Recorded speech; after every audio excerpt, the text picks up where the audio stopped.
Parce que cette crise sécuritaire ne nous dépasse pas, nous pouvons la surmonter ensemble.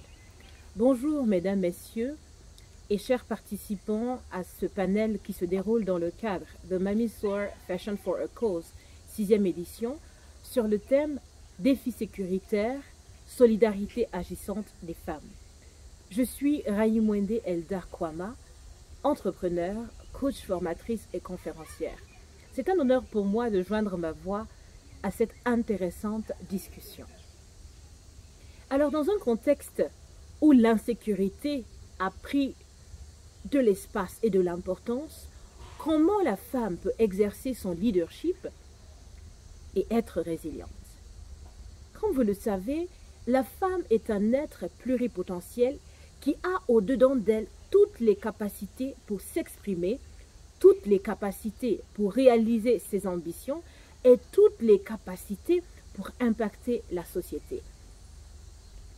Alors, consciente donc des mouvements et des troubles dans son environnement, la femme doit être capable ou doit se rendre capable de déterminer quels sont les défis nouveaux qui émergent à cause de l'insécurité.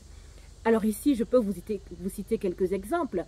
On peut déjà voir le défi de logement, le défi d'alimentation, le défi d'éducation formelle pour la femme et pour sa progéniture, le défi de mieux-être et de mieux vivre pour la femme et pour son entourage, le défi d'un épanouissement social, et j'en passe.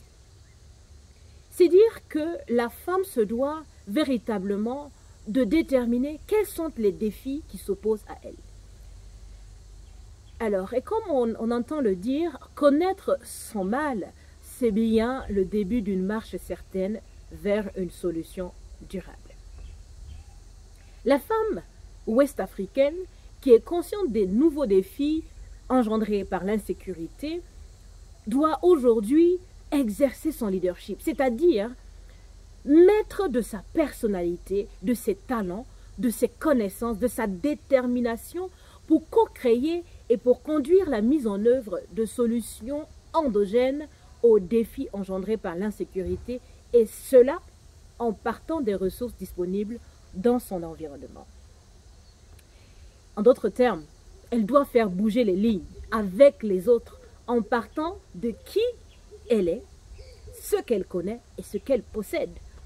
C'est le lieu pour moi, par exemple, de féliciter Mamie Soar qui a utilisé les ressources qu'elle avait dans son entourage, dans son secteur d'activité, pour organiser, par exemple, cette conférence sur la question des défis sécuritaires.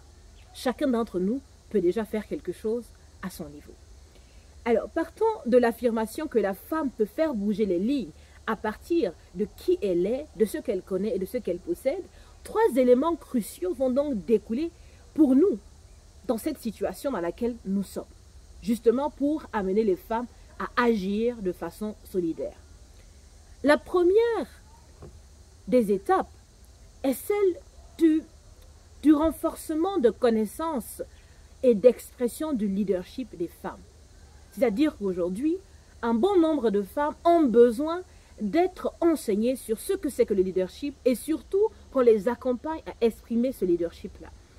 Et à ce niveau, j'aimerais faire appel à la solidarité des femmes coachs et formatrices. Elles peuvent faire cette formation et ce coaching pour leurs sœurs.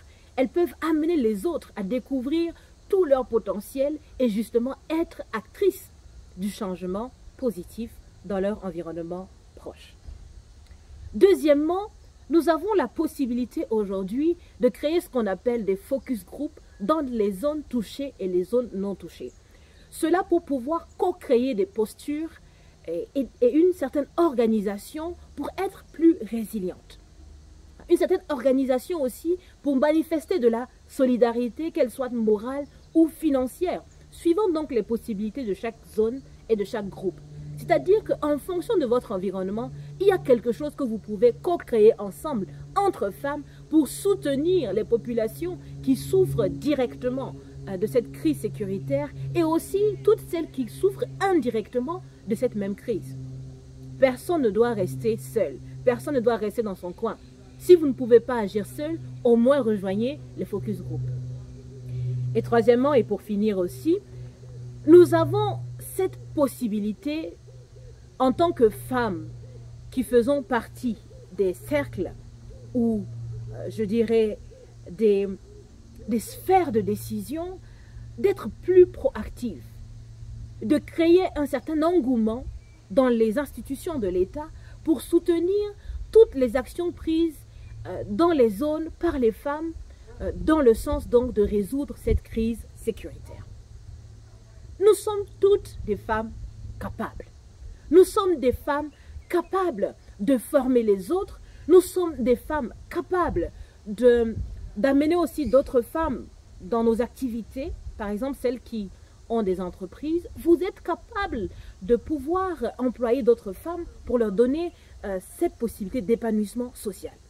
Nous sommes capables de mobiliser des ressources financières, humaines et d'intelligence collective, tout cela pour résoudre cette question d'insécurité dans notre pays ou dans tous les pays qui sont concernés.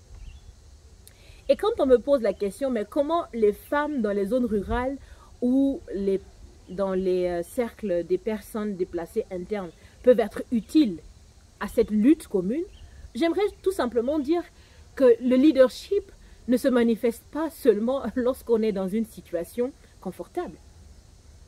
Parce que le leadership commence avec les capacités humaines de chaque individu.